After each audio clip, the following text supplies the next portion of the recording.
the disasters on the policy front racking up one after the other. We have a border crisis on our southern border, an absolute disaster because Joe Biden and Kamala Harris won't enforce the law. We have gas lines across the country because of their failed energy policies and their failure to protect critical infrastructure. We have a burgeoning inflation crisis that is hitting people across the country, and especially seniors. And now we have a shooting war in the Middle East. Every one of these is caused by mistaken and disastrous political decisions from Joe Biden and Kamala Harris. Just 6 months ago, the world was very different. Just 6 months ago, we had the lowest rate of illegal immigration in 45 years. Just 6 months ago, America was the leading producer of oil and natural gas and an energy superpower on the global stage. And just 6 months ago, peace was flowering throughout the Middle East. The Abraham Accords were historic peace agreements between Israel and her Arab neighbors. And they were the result of strong and clear policies from the Trump administration.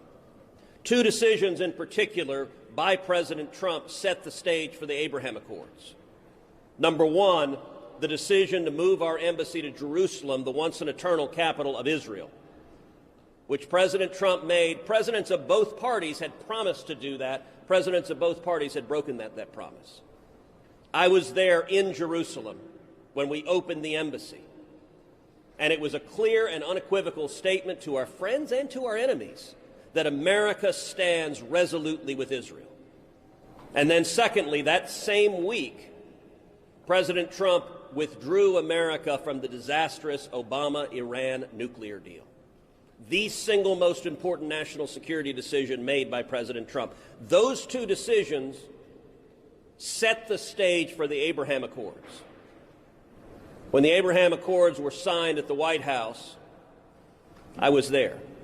I spoke with the ambassadors and foreign ministers from the UAE and from Bahrain. Both said virtually the identical thing. Both said, it is now clear to us that America stands unequivocally with Israel. We want to be friends with America. Therefore, we will be friends with Israel. That clarity, that strength produces peace. What did Joe Biden do? He came in and immediately began undermining Israel. He immediately began sending hundreds of millions of dollars to the Palestinian Authority, which is in bed with Hamas terrorists. And he set as his number one foreign policy goal re-entering the disastrous Obama-Iran nuclear deal and sending billions of dollars to the Ayatollah Khamenei, who chants death to America and death to Israel. As a direct result of those failed decisions, we now have hundreds and hundreds of rockets raining down on innocent men, women, and children in Israel from Hamas, funded by Iran. The Biden administration's mistakes produced this crisis. And what is Joe Biden doing today? Today, he called Prime Minister Netanyahu not to say America stands with Israel, not to say we have your back, not to say you have a right to defend yourself against terrorism, but instead a tough call, as the administration is now proudly trumpeting, where President Biden condescended and lectured to Prime Minister Netanyahu and urged him to stop defending Israel against the terrorists. Let me be clear. There is no moral equivalency between terrorists murdering innocent civilians and a sovereign nation defending itself against those terrorists. Some years ago, Prime Minister Netanyahu put it powerfully when he observed the difference between Israel and Hamas. They use their citizens to protect their missiles. We use our missiles to protect our citizens. And Hamas regularly stores missiles in kindergartens, in hospitals. They use human shields. And what do the Democrats do?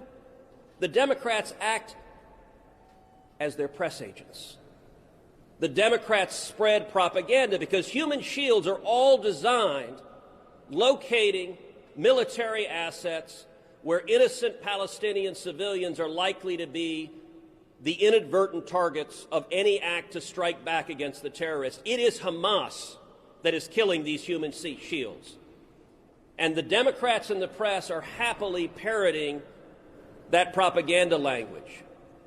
Several years ago, I led a bipartisan resolution that passed unanimously in the Senate condemning the use of human shields as a war crime.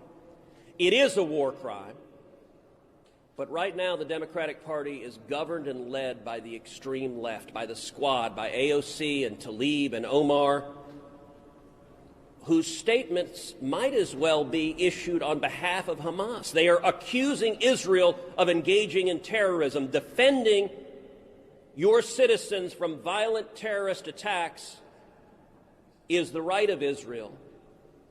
And I will say for every Senate Democrat, they have an opportunity right now to decide where do they stand. Just a minute ago, I was speaking with a reporter who relayed that Chuck Schumer had told him, "I don't want to answer any questions on Israel." Well, I bet he doesn't. I bet he doesn't, because he's so scared of AOC primarying him from the left that he doesn't want to say anything to anger the anti-Israel extreme left in the Democratic Party. Now is a time for men and women with courage to step up and say, we stand with Israel. And by the way, now is a time when the Biden administration ought to step forward and say we're going to replenish the Iron Dome munitions that are saving thousands of lives by intercepting these terrorist rocket attacks. Instead of attacking and belittling and undermining the nation of Israel, President Biden ought to be standing with Israel and replenishing the Iron Dome munitions. And with that,